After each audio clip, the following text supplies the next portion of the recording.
Olá, meus irmãos, graça e paz.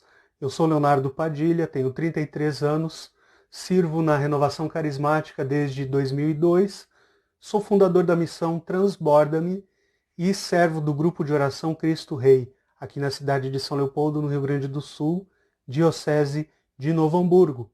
Nesse vídeo nós vamos estudar o capítulo 11 da Carta de São Paulo aos Romanos. Partirei do pressuposto de que você já esteja acompanhando esse estudo e já tenha lido este capítulo. Caso não tenha feito, eu sugiro que você dê uma pausa nesse vídeo, leia e depois retome o vídeo, ok? Nesse capítulo, Paulo conclui esse assunto do destino de Israel em sua relação com os cristãos. Versículos de 1 a 4, Paulo questiona se Deus havia rejeitado o seu povo e logo em seguida ele responde que não. Ele é um testemunho vivo de que Deus não rejeitou os judeus, reafirmando assim as suas raízes judaicas, sendo da linhagem de Abraão, da tribo de Benjamim, como ele diz também lá em Filipenses 3, de 5 a 6. Mas o testemunho de um só homem pode sugerir uma exceção à regra e que pode somente confirmar essa regra. Paulo cita então 1 Reis 19, 10 e o versículo 18, onde Elias se vê como o único que permaneceu fiel à aliança, mas o Senhor lhe diz que reservou 7.000 homens em Israel que também se conservaram na fidelidade. O livro dos Atos dos Apóstolos narra a conversão também de vários judeus, lembrando que a Igreja de Roma ela é composta também por judeus cristãos, que são comparados a esses 7.000. E nos versículos 5 e 6 são chamados de um resto eleito gratuitamente, penhor, garantia da restauração futura. Escolhido não por méritos ou por sua fidelidade, mas como exemplo de Elias, foram eleitos por iniciativa gratuita de Deus, retomando o raciocínio do tema da graça. Versículos de 7 a 10, em contraponto a esse resto, aos outros, os que resistiram, que para Paulo já estavam previstos nas citações que faz do Antigo Testamento. Deus lhes deu um espírito de torpor, olhos que não veem, ouvidos que não ouvem, até o dia de hoje. E Davi diz que sua mesa se torne uma armadilha, uma rede, um tropeço, um castigo, que seus olhos fiquem escuros e não vejam, que suas costas sempre se encurvem. Nos versículos 11 e 12, mais uma vez, Paulo afirma que esse tropeço do povo de Israel não é definitivo e é benéfico para os pagãos, pois provocou para eles salvação, como afirma Atos 13:46. Então Paulo e Barnabé disseram com toda a ousadia: a vós por primeiro era preciso que fosse anunciada a palavra de Deus. Porém, visto que a rejeitais e não vos julgais dignos da vida eterna, nós nos dirigiremos aos pagãos. Isso então provoca ciúme aos judeus, o que veremos também no versículo 14. A queda de um povo causa a salvação do outro, porém, essa oposição entre queda e salvação não acontecerá quando Israel se converter em massa, mas será para os pagãos uma riqueza maior ainda. No versículo 13 aqui, explicitamente Paulo se dirige aos pagãos, versículos 13 a 24, sugerindo que nos versículos anteriores ele estaria se dirigindo aos judeus, o que justificaria a citação de tantas passagens do Antigo Testamento.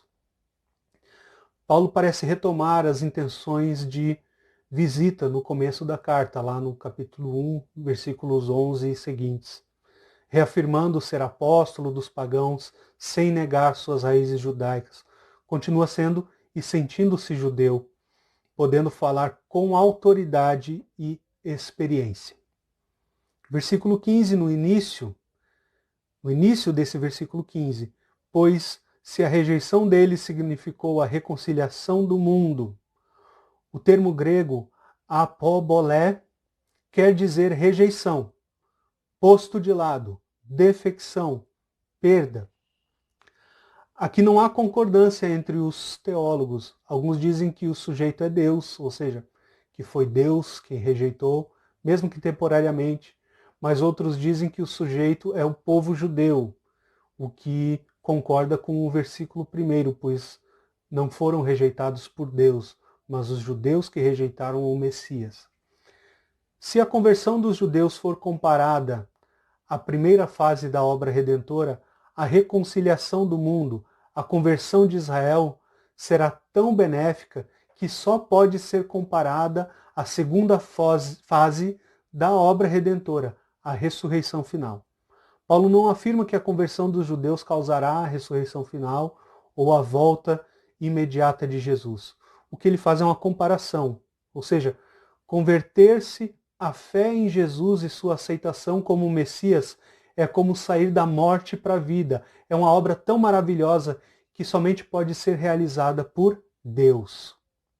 Versículo 16, a consagração das primícias, como diz Deuteronômio 26, Neemias 10, 36 e seguintes, era um rito que consagrava a totalidade a partir dos primeiros frutos, que aqui talvez sejam os judeus, reconhecendo que a fecundidade da terra era um dom de Deus. Quanto à raiz e aos ramos, supõe-se que a raiz sejam os profetas. A raiz define a natureza da árvore. Se a raiz é santa, os ramos também o são. Essas duas comparações são usadas para manifestar a futura restauração da nação a partir de um pequeno resto fiel. Versículos 17 a 24. Aqui o pagão que crê é o ramo de oliveira silvestre enxertado na oliveira cultivada, para participar de sua raiz e de sua seiva. Outra ilustração da rejeição de Israel e salvação dos pagãos. O que não é motivo para desprezar os judeus que foram cortados, nem para se gloriarem por terem sido enxertados, pois não são as obras nem os méritos que mantêm o ramo na oliveira, mas a fé. A falha de uns sirva de advertência para outros. Jeremias 49, 12. Para que não haja vaidade nem orgulho, mas temor do Senhor. Deus é bondoso com os que perseveram e severam com os que caem. Porém, a bondade de Deus se sobressai à severidade. Por ela, pela bondade divina, a esperança para os ramos cortados. Se o pagão, que não é naturalmente um ramo da oliveira cultivada, pode ser enxertado nela, quanto mais o judeu, que não permaneceu na incredulidade. Quer dizer que, independente de ser judeu ou pagão, todos podem ser enxertados na videira pela bondade de Deus, mediante a fé. Nos versículos 25 a 27, Paulo cita Isaías 59, 20, e no final do versículo 34 de Jeremias 31, para revelar que a libertação e o perdão do seu povo, a salvação de Israel, acontecerá quando a totalidade dos pagãos for incorporada, e o diz em tom de segredo, como algo que ele mesmo descobriu, para que aqueles que recebem esse segredo não se envaideçam pela descoberta. É um convite à humildade e à esperança. Versículos 28 e 29, usando os termos evangelho e eleição ou escolha, Paulo divide a história da salvação em duas etapas: depois e antes de Cristo. Após Cristo, que eles recusaram, os judeus se tornariam inimigos de Deus, e isso Deus permitiu para favorecer a conversão dos pagãos. Mas continuaram sendo amados por Deus, que manifestou a sua predileção a seus pais antes de Cristo, quando o seu povo era o único depositário da eleição. E não podia ser diferente, pois os dons e os chamados de Deus são irrevogáveis. Versículos 30 a 32. A piedade de Deus manifesta a justiça como um dom gratuito. Só se pode ter misericórdia de quem é miserável. Só se pode perdoar quem é pecador. Lembremos aqui Marcos 2, 17, quando Jesus diz que não são os que têm saúde que precisam de médico, mas os doentes. E que ele veio chamar não os justos, mas os pecadores. Sendo assim, para que ninguém outorgue a si o mérito da salvação, todos são encerrados na desobediência, para ter misericórdia de todos. Versículos 33 a 36. A sabedoria de Deus não é como a sabedoria humana. Sua prudência, decisões e caminhos são incompreensíveis muitas vezes ao homem. De tal forma que resta a Paulo concluir esses 4 versículos com essa doxologia, esse louvor à sabedoria de Deus. Porque tudo é dele, por ele e para ele. A ele a glória pelos séculos. Amém. Veja agora que interessante.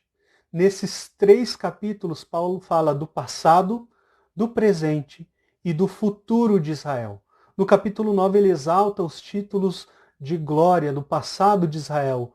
No capítulo 10, ele expõe a rejeição de Israel por negar Jesus como Messias, como uma situação atual, como um presente.